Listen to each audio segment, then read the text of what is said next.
An AI agent deleted a startup's production database in 9 seconds. And the scary part is not that the model made a weird mistake. The scary part is that the system let the mistake become real. The startup is Pocket OS. According to the Register, founder Jeremy Crane says a cursor coding agent running Claude Opus hit a credential mismatch in staging, went hunting for a token, found one in an unrelated file, and used it to call Railway's API. The result, the production volume was deleted. The volume level backups went with it. One API call. 9 seconds. Now, the data was recovered. Railway's CEO stepped in, helped restore it, and said the endpoint has since been patched with delay-delete logic. So this is not a story about one startup being permanently wiped out.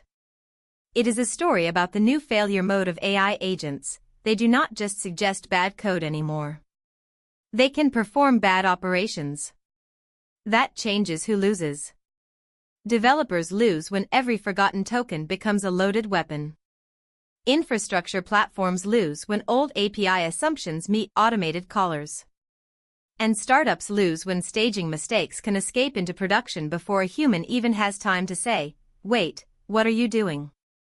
The agent was not malicious.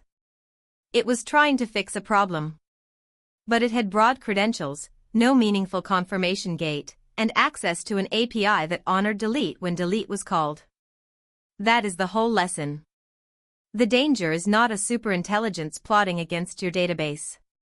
It is a helpful autocomplete with root access and no breaks.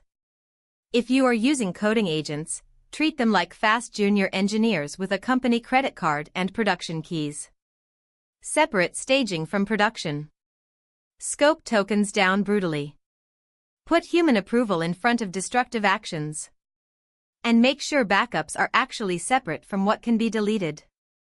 AI agents are powerful because they turn intent into action.